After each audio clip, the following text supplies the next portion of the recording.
ஓம் ஸ்ரீ குருப்யோ நமஹ. தென்னாருடைய பெரியவா போற்றி, எந்நாட்டவர்க்கும் இறைவா போற்றி. சர்வஜ்ஞா சர்வவ்யாபி பெரியவா சரணம். மாயப்பிறப்பருக்கும் மகாபெரியவாடி போற்றி. ஓம் ஸ்ரீ மகாமகணபதயே நமஹ. ஸ்ரீ சந்திரசேகராமிருதம் அமிர்ததாரை 1167. தெய்வத்தின் குரல் 5ஆம் பாகம். அத்தியாயம் ஸ்ரீ சங்கர சரிதம். இதன் இன்றைய தலைப்பு சாக்தர், சைவர், வைஷ்ணவர் மூன்றுமான ஆச்சாரியாள். ஆச்சாரியாளை பற்றி சொல்வதுண்டு.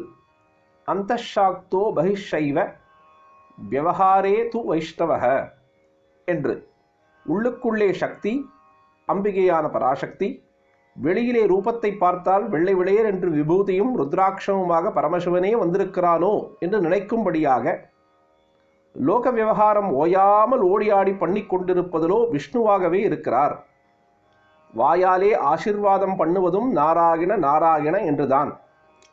ஸ்ரீமுகம் கொடுப்பதெல்லாம் கிரியதே நாராயண ஸ்மிருதிஹி என்று விஷ்ணு ஸ்மரணையோடுதான். சிவாவதாரம் செய்வதெல்லாம் நாராயணன் பேரில். இப்படி சிவ விஷ்ணு அத்வைதம். விஷ்ணுவை விவகார சக்தி, கிரியாசக்தி என்றெல்லாம் சொன்னால் என்ன அர்த்தம்? அவர் அம்பாளே என்றுதான் அர்த்தம். புருஷரூபத்தில் அவதாரமாதலால் அம்பாளின் புருஷரூபமான நாராயணனின் பெயரிலேயே எல்லா காரியமும் செய்தார். வெளியிலே காட்டாமல் உள்ளுக்குள்ளே அம்பாள் ஸ்வரூபம், அதாவது ஹிருதயத்திலே தாயாராக பரம கருணை. அதுதான் அந்தஷாக்தக. சக்தி சக்தி என்றால் அந்த கருணைதான். அது இல்லாமல் சிவம் இல்லை. சிவம் தான் இருப்பதாக தெரிந்து கொள்ளவே ஒரு சக்தி இருக்கத்தானே வேண்டும். சிவம் தன்னையே கருணையாக வெளிப்படுத்தி கொள்ளுவதும் சக்திதான். அவருடைய விமர்சம் இல்லாமல் இவருடைய பிரகாசம் லோகத்துக்கு ஏற்படவே முடியாது என்று தத்துவ ரீதியில் சொல்வார்கள். ஆனாலும் சீதாராமர்கள், ராதாகிருஷ்ணர்கள் என்கிற மாதிரி ஸ்திரீ புருஷ ஜோடியாக அவதாரம் எடுக்க முடியாமல் சந்நியாச அவதாரமாக அமைய வேண்டும் என்று காலத்தின் சந்தர்ப்ப நிர்பந்தம் இருந்ததால் அவளை வெளியிலே காட்டாமல் உள்ளே வைத்து கொண்டுள்ள யோகேஸ்வர அவசரத்திலிருந்து அவதாரம் நிகழ்த்துவது என்று சங்கல்பமாயிற்று. மகாவிஷ்ணு எப்பொழுதும் லக்ஷ்மியை வெளிப்பட வைத்து கொண்டேதான் இருப்பார்.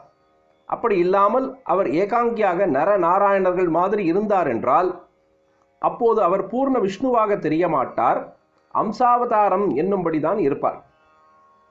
இப்பொழுதோ கலி கோலாகலத்தை அடக்குவதற்கு பூர்ணமான பகவத் பக்தி, பகவத் சக்தி அவதரிக்க வேண்டியிருந்தது.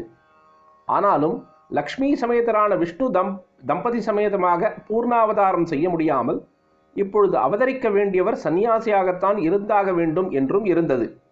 இப்படி பார்க்கிற பொழுதும் பரிபூர்ண சிவமாகவே இருப்பவராக தட்சிணாமூர்த்தி என்று ஒரு ஏகாங்கி இருப்பது ரொம்பவும் சௌகரியமாகிவிட்டது. பார்வதி சமேதராக இருக்கப்பட்ட பரமேஸ்வரனின் அம்சமாக மட்டும் இல்லாமல் அவருடைய ஸ்வச்சமான பூர்ணஸ்வரூபமாகவே இருக்கிறவர்தான் தட்சிணாமூர்த்தி. ஆகையால் இப்பொழுது அவரிடமிருந்து அவதாரத்தை உத்பவிக்க செய்வதே சகல விதத்திலும் பொருத்தமுடையதாக இருந்தது. இப்படியெல்லாம் எல்லா பொருத்தங்களும் இருக்கும்படியாக பரமாத்மாவின் சங்கல்பம் அமைந்தே பரமசுபமான ஸ்ரீ சங்கர அவதாரம் ஏற்பட்டது. அமிர்தம் தொடர்ந்து பொழியும். பிரதோஷ சங்கர, பிரத்யக்ஷ சங்கர. தென்னாருடைய பெரியவா போற்றி, எந்நாட்டவர்க்கும் இறைவா போற்றி. சர்வஜ்ஞா சர்வவ்யாபி பெரியவா சரணம். மாயப்பிறப்பருக்கும் மகாபெரியவாடி போற்றி.